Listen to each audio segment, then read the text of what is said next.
Now, one of our favourite pastimes in rugby league, it used to be a rite of passage, Mad Mondays, but is it the end of an era? Oh, the fingers crossed, Bonnie. Yeah, fingers you over crossed. it? Yeah, so hopefully we can just put the headstone on top of it and say, you know what, that's it, no more.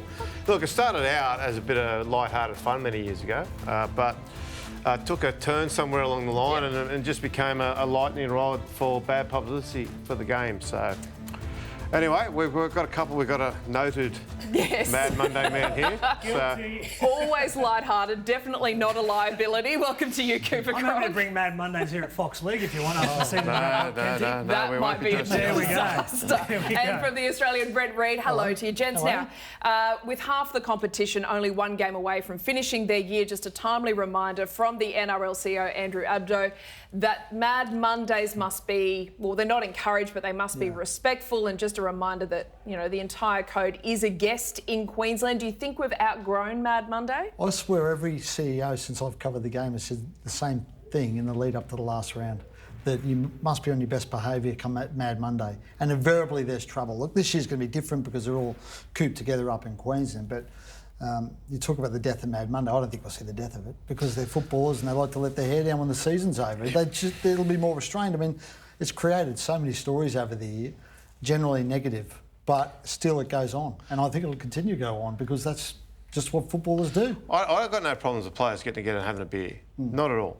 But when you start getting in the dress-up stage, that's when you start the... Come on, Kenty. Hang on. No, Blokes can have a dress-up. So look at this. Mate, this is like what this. the dress I mean, up. Cooper Cronk, How what can you is stop this? this happening? What is this? What's going That is on? the devil. That's What who it is. happened? Hey, we've all got alter egos when we have a bit of alcohol, don't we, Kenty, eh? We've all got a little bit of a different personality. I've never put on a fright wig and a bad moustache.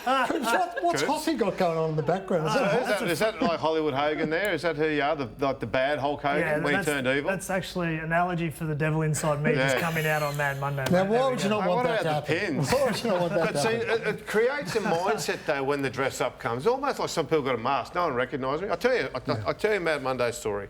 Years ago, a player got in trouble at a nightclub. CCTV, coppers called, he's taken off. Anyway, coppers turned up, look at CCTV, they've gone down the road, they've walked into another pub. They said, mate, you better come with us. He said, how do you know it's me? They said, mate, you're the only bloke dressed like Fred Flintstone. I told you that in confidence, mate. Don't tell anyone else that. But it's like it creates this persona that the normal rules don't apply. Is it?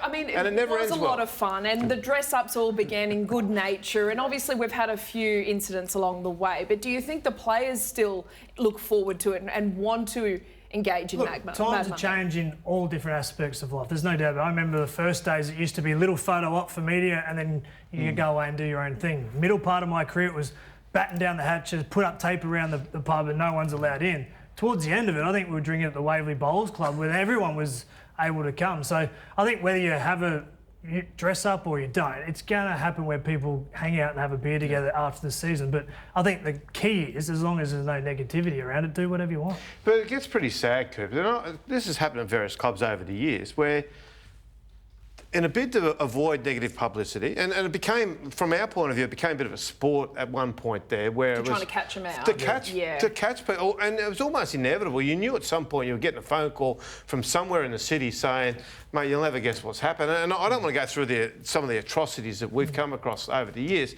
but it got to the point where I remember the Bulldogs one year locked themselves in their little training centre at Belmore there and basically sat there in a room amongst themselves drinking, which to them was a win.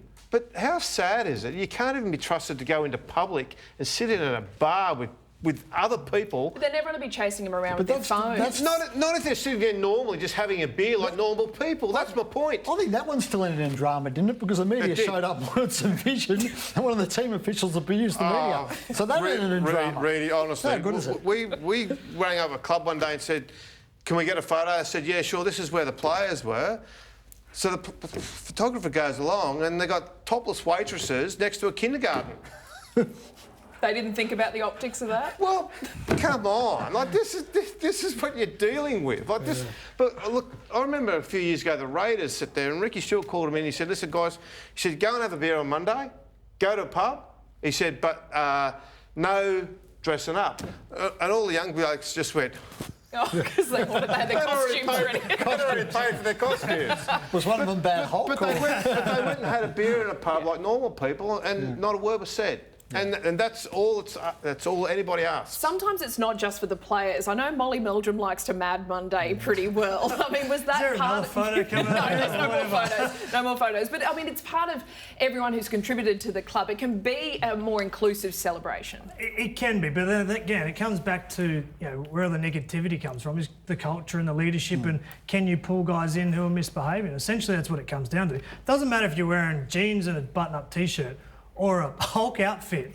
As long as your culture of behavioural standards sum up, you can do whatever you want.